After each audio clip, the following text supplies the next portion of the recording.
नमस्कार, मैं चंद्र उपाध्याय आप सभी लोग का बहुत बहुत स्वागत एवं अभिनंदन करता हूं आपके अपने यूट्यूब चैनल साइकोलॉजी वाले गुरुजी में।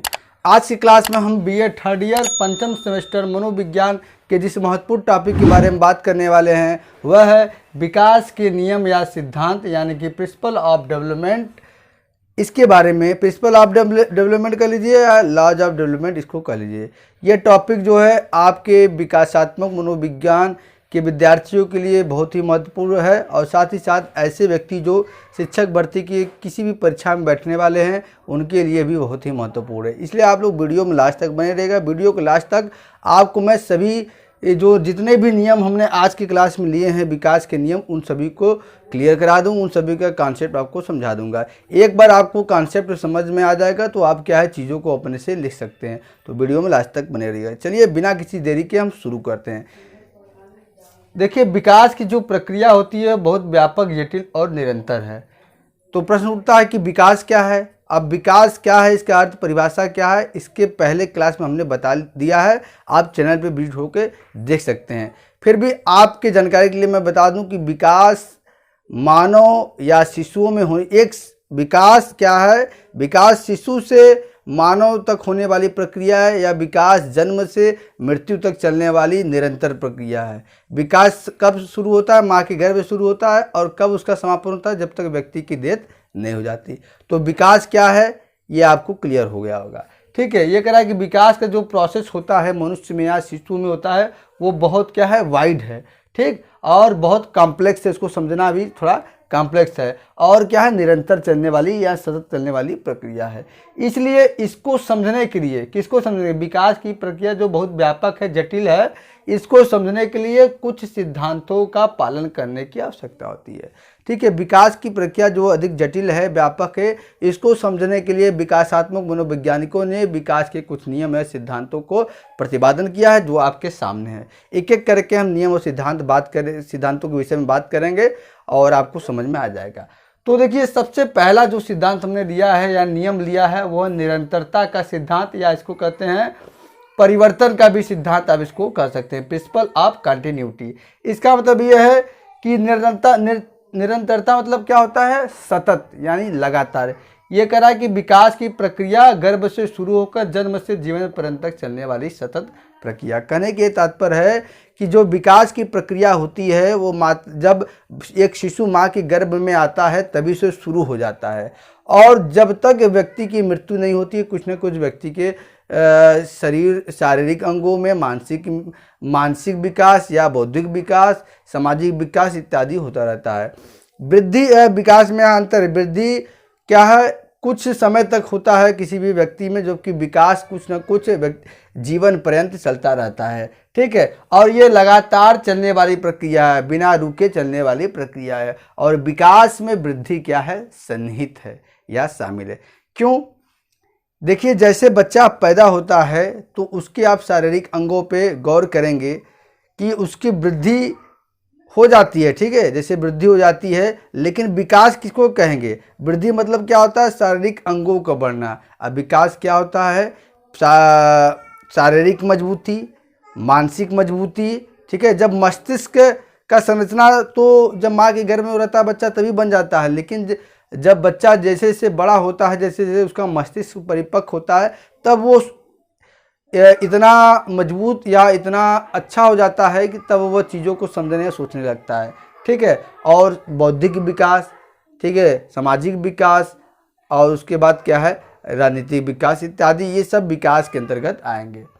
तो ये विकास आपने समझ लिया सबसे अच्छा कि विकास क्या है, जन्म से मृत्यु तक चलने वाली सतत प्रक्रिया है।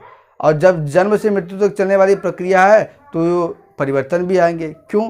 कि बचपनावस्था में बच्चे का कुछ विकास होता है, फिर उसके बाद धीरे जब बच्चा आगे जाता है बाल्यावस्था में कुछ विकास होता है, शैशवावस्था में कुछ विकास होता है। तो इसलिए इसको परिवर्तन का भी सिद्धांत कहा जाता है।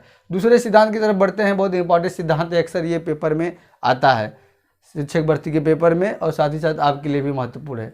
विकास की दिशा का सिद्धांत, डायरेक्शन थियरी। ठीक है, इसको डायरेक्शन थ्योरी भी कहते हैं, या इसको कहते हैं कि विकास एक सीक्वेंस फॉलो करता है। ठीक है, विकास का एक निश्चित प्रतिमान होता है, एक निश्चित पैटर्न होता है। ठीक, तो कन्फ्यूज मत होइएगा, ये विकास की दिशा का सिद्धांत इसको कह लीजिए, या कह लीजिए विकास एक निश्चित प्रतिमान को फॉलो करता है, अनुसरण करता है। कैसे, देखिए इसमें दो बताया गया है। पहला सेफेलो कैजुअल सीक्वेंस, जिसको शिरोपदन्मुखी कहते हैं, ठीक है, क्रम, और दूसरा प्रॉक्सी मोडिस्टल सीक्वेंस, जिसको समीपस्थ दूरत्व विकास कहते हैं। अब सबसे पहला है शिरोपदन्मुखी विकास, तो ये क्या है इसको देखिए समझते हैं। जो विकास होता है उसका एक फिक्स्ड पैटर्न होता है। तो विकासात्मक मनोवैज्ञानिकों ने कहा कि जो बच्चे का विकास होता है सिर से पैर की तरफ होता है। मान लीजिए आप, एक ये बच्चा है, ठीक है, एक ये बच्चा है, ठीक है, एक मान लीजिए एक बच्चा है, तो ये क्या बताया गया, सिर से पैर की तरफ विकास होता है। यानी कि सिर से पहले सिर का विकास होता है, सिर से संबंधित, फिर उसके बाद धीरे धीरे करके धड़ का विकास होता है, शोल्डर का विकास होता है, फिर ऐसे ऐसे करके नीचे नीचे आता है। यानी कि इनके कहने का ये तात्पर्य है कि बच्चे का जो विकास होता है वो चाहे माँ के गर्भ में हो, चाहे वो जो गर्भ से बाहर हो, उसका जो शारीरिक अंगों का विकास होगा वो पहले सिर से होगा, सिर से पैर की तरफ। यानी कि पहले बच्चा पैर का विकास हो जाएगा, घुटनों का विकास हो जाएगा, तब उसके बाद नहीं, सिर से संबंधित जितने अंग हैं पहले उनका विकास होता है, फिर उसके बाद वैसे वैसे सीक्वेंस करके नीचे आता है। ठीक, इसको हम क्या कहेंगे, शिरोपदन। शिरो मतलब सिर से, पदों मतलब पैर, सिर से पैर की तरफ विकास जो होता है उससे शिरोपदन्मुखी विकास या सेफेलो कैजुअल सीक्वेंस कहते हैं। दूसरा है प्रॉक्सी मोडिस्टल सीक्वेंस, इसको क्या कहते हैं, समीपस्थ दूरत्व विकास।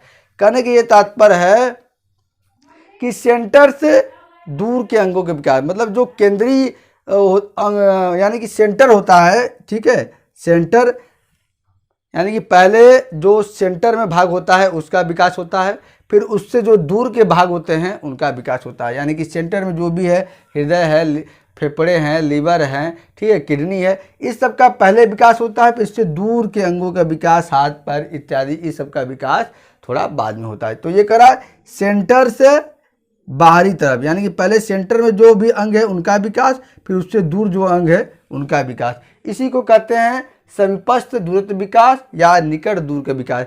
यानी कि सेंटर से जो निकट है अंग उनका पहले विकास होगा, फिर उससे जो दूर अंग है उनका बाद में विकास होगा। इसी को समीपस्थ दूरत्व विकास कहते हैं, या इसको आप कह लीजिए प्रॉक्सी मोडिस्टल सीक्वेंस कह लीजिए। ये एकदम सिंपल है, आपको समझ में आ गया होगा। शिरोपदन्मुखी मतलब सिर से पैर की तरफ विकास होता है, पहले सर से संबंधित जो अंग है, सर का विकास, फिर धड़ का विकास, फिर शोल्डर का विकास, ऐसे करके होता है नीचे की तरफ। और समीपस्थ जो मतलब सेंटर में जितने भी अंग हैं पहले उनका, सेंटर से जितने भी अंग समीप है पहले उनका विकास, फिर उसके बाद जैसे जैसे जो दूर के अंग है उनका विकास होता है, उसको हम कहते हैं समीपस्थ दूरत्व विकास। चलिए तीसरा आता है, विकास समान से विशिष्ट अनुक्रियाओं की ओर बढ़ता है। तीसरा नियम यह बताता है कि विकास क्या होता है, पहले जो बच्चा होता है वो सामान्य अनुक्रियाओं को सीखता है, उसके बाद वो विशिष्ट अनुक्रियाओं को सीखता है। जैसे जैसे परिपक्वता आता है, अधिगम वो करता जाता है, वो विशिष्ट अनुक्रियाओं को सीखता जाता है। उदाहरण के लिए एग्जाम्पल आपको बताएं, प्रारंभ में आप देखेंगे जो छोटे बच्चे होते हैं, अगर किसी वस्तु को पकड़ना हो या उठाना हो तो पूरा शरीर उस वस्तु की तरफ वो अपना गतिमान करते हैं। क्यों? क्योंकि उनको इस बात की जानकारी नहीं रहती कि हम अमुक वस्तु को अमुक अंग से भी उठा सकते हैं। जैसे मान लीजिए कोई सामान पड़ा है, बच्चे के सामने कोई खिलौना पड़ा है, तो उसको उठाना है तो बच्चा क्या करेगा, प्रारंभ में वो क्या करता है, बच्चा पूरे अंगों को उस तरफ गतिमान करता है, ठीक है, क्योंकि उसको जानकारी नहीं रहती है कि हाथ से भी हम उस चीज़ को उठा सकते हैं। लेकिन बाद में जैसे जैसे परिपक्वता आती है, बच्चा को इसका ज्ञान हो जाता है कि किस अंग का क्या उपयोग है, उससे हम क्या उपयोग कर सकते हैं। तो इस प्रकार कहा जा सकता है कि जो विकास है वो पहले सामान्य अनुक्रियाओं को सिखाता है, फिर उसके बाद जैसे जैसे बच्चे में परिपक्वता आती है वो विशिष्ट अनुक्रियाओं को भी सीखता जाता है। चौथा नियम है, विकास की प्रत्येक अवस्था की एक अपनी विशेषता होती है। जैसा कि विकास की अवस्थाएं क्या होती है, इससे संबंधित हमने वीडियो बना लिया है, आप चैनल पे विजिट करके देख सकते हैं।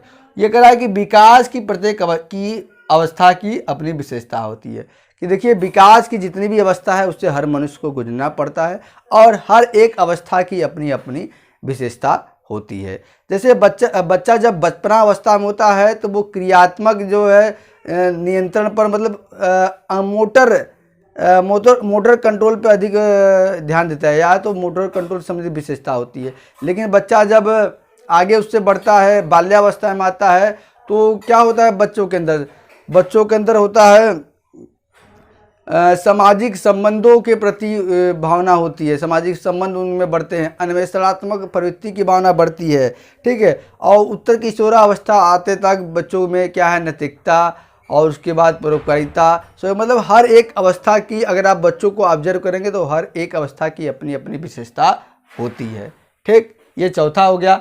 पांचवा है बाल्यावस्था जीवन की आधारशिला के रूप में, childhood as a foundation period of life.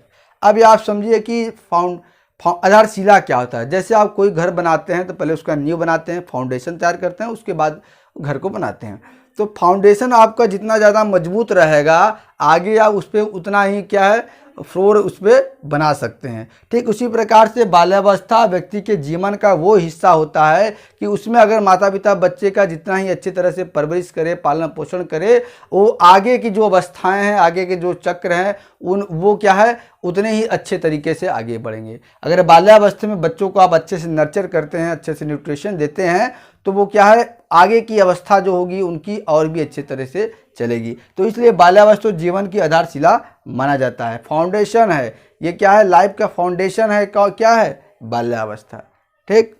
अगले नियम की तरफ बढ़ते हैं। हमारा अगला नियम, विकास में व्यक्ति की भिन्नता स्थिर रहती है। कि जो ये विकास में व्यक्ति की भिन्नता स्थिर रहती है, ये नियम ये कहता है कि सभी बच्चों में विकास की गति क्या है, समान नहीं होती है।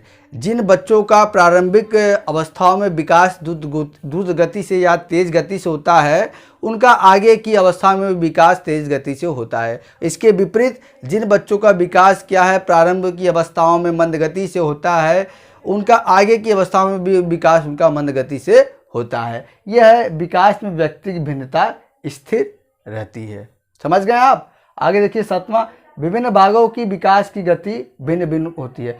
कहने की यह तात्पर्य, व्यक्ति के शरीर में जो भी भाग हैं, जो भी अंग है, उनके विकास की गति क्या है, भिन्न भिन्न होती है। ये नहीं होता है कि एक समय ऐसा है कि 12 साल 15 साल इस अवस्था में व्यक्ति के सभी शरीर के अंगों का विकास हो जाता है। नहीं, कुछ अंग ऐसे होते हैं जिनका विकास पहले हो जाता है, पहले वो परिपक्व हो जाते हैं, और कुछ अंग ऐसे होते हैं जिनका विकास बाद में होता है। जैसे मस्तिष्क जो है वो 6 वर्ष की अवस्था में पूर्ण रूप से परिपक्व हो जाता है, एकदम मतलब मैच्योरेट, 95% से अधिक विकास मस्तिष्क का 6 वर्ष की अवस्था में हो जाता है। वही बाकी जो अंग है वो क्या है, उत्तर बाल्यावस्था में आते आते उनका भी विकास हो जाता है। तो मतलब ये कहने के तात्पर्य है कि व्यक्ति के शरीर के जो विभिन्न भाग है, उनकी विकास की गति भी भिन्न भिन्न होती है। सबके विकास की गति क्या है, भिन्न होती है, और एक निश्चित जो समय है या निश्चित पैटर्न है उसके आधार पे होती है। जैसे देखिए, जिस व्यक्ति को जैसा वातावरण मिलता है, जैसा पोषण मिलता है, जैसा आहार मिलता है, उस हिसाब से उसके शरीर के विकास की गति भी होती है, ठीक है। जिन बच्चों को अच्छा पोषण, अच्छा राशन, अच्छा वातावरण मिल रहा है, उनके जो विकास है, मस्तिष्क विकास है, शारीरिक विकास है, बाकी अंगों का विकास है, वो हो जाता है समय पे। बाकी इसके विपरीत जिन बच्चों को अच्छा वातावरण नहीं मिलता है, अच्छा परवरिश नहीं मिलता है, उन बच्चों का विकास क्या है, थोड़ा देर में होता है। यही कहने का तात्पर्य है कि विभिन्न भागों के विकास की गति भिन्न भिन्न होती है। अगला, विभिन्न गुणों के विकास साथ संबंधित होते हैं। Development of the different trades are correlated, यानी कि विभिन्न गुणों के विकास एक दूसरे से जुड़े रहते हैं। कौन कौन से गुण, मानसिक गुण, सामाजिक गुण, शारीरिक गुण, शैक्षिक गुण, मतलब एक दूसरे से जुड़े। अगर इसका ये मतलब समझिए, अगर किसी बच्चे में क्या, अगर किसी बच्चे का शारीरिक विकास ठीक ढंग से हो रहा है, ठीक है, अच्छे तेज गति से हो रहा है, तो उसका मानसिक विकास अच्छे गति से होगा। उसका क्या है, सामाजिक विकास, बौद्धिक विकास भी अच्छा होगा। क्योंकि आपने एक कहावत सुनी होगी अरस्तु का कि sound body has sound mind, स्वस्थ शरीर में ही स्वस्थ मस्तिष्क का विकास होता है। जब आपका शरीर स्वस्थ रहेगा तो आपका मस्तिष्क भी अच्छे से वर्क करेगा, अच्छे से फंक्शन करेगा। जब मस्तिष्क सही रहेगा तो आपका बुद्धि यानी कि बौद्धिक जो विकास है वो भी अच्छे से होगा, और जब ये सब सही होगा तो आपका बाकी जो पक्ष है, सामाजिक विकास, राजनीतिक विकास, ये सब भी अच्छे से होंगे। तो एक दूसरे से क्या है, ये कोरिलेट होते हैं, जुड़े रहते हैं। इसमें मतलब ये कहने का तात्पर्य है कि जिन बच्चों का शारीरिक विकास अच्छा होता है, तेजी गति से होता है, उनका मानसिक विकास और सामाजिक विकास और बौद्धिक विकास भी अच्छी गति से होता है। वही जिन बच्चों का मानसिक शारीरिक विकास अच्छे से नहीं होता है, उनका मानसिक विकास और बौद्धिक और सामाजिक विकास भी अच्छी गति से नहीं होता है। ठीक है, अगले नियम की तरफ बढ़ते हैं। 9वां, विकास पूर्व कथनीय होता है। डेवलपमेंट इज प्रेडिक्टेबल, मतलब विकास के संबंध में भविष्यवाणी की जा सकती है। क्यों की जा सकती है? हमारे जो विकासात्मक मनोवैज्ञानिक हैं या हमारे जो साइंटिस्ट है, वैज्ञानिक है, वो मानव के शरीर पर, ठीक है, जिस तरह से वैज्ञानिक है, मानव के शरीर के हर अंगों के विषय में वो कैसे फंक्शन करता है, कैसे कार्य करता है, उसका संरचना क्या है, उसका आकार क्या है, इतना रिसर्च हो चुका है, इतना जानकारी सामने आ चुका है कि उसको उन आंकड़ों को अपने ध्यान में रखकर भविष्यवाणी की जा सकती है कि किसी व्यक्ति के आगे का विकास क्या होगा। इसी तरह से विकासात्मक मनोविज्ञान में हर एक अवस्थाओं पे व्यक्ति का क्या शारीरिक विकास होगा, क्या मानसिक विकास होगा, क्या बौद्धिक विकास होगा, इस सभी पे हमारे मनोवैज्ञानिकों ने बहुत रिसर्च करके इस सब डाटा हम लोग के सामने आ गया है। तो आप भविष्यवाणी कर सकते हैं कि मतलब कि बच्चे का विकास कैसा होगा आगे। अगर किसी बच्चे का विकास की जो अवस्था है उसमें प्रारंभिक अवस्थाओं में अगर अच्छे से हो रहा है, द्रुत गति से हो रहा है, तो आगे की अवस्था में भी आप कह सकते हैं कि उनका विकास अच्छे से होगा। इसके अपेक्षाकृत यदि किसी बच्चे का विकास प्रारंभिक की अवस्थाओं में अच्छे से नहीं हो रहा है, तो आप ये नहीं कह सकते हैं कि क्या है आगे भी उसकी विकास अच्छे से होगा।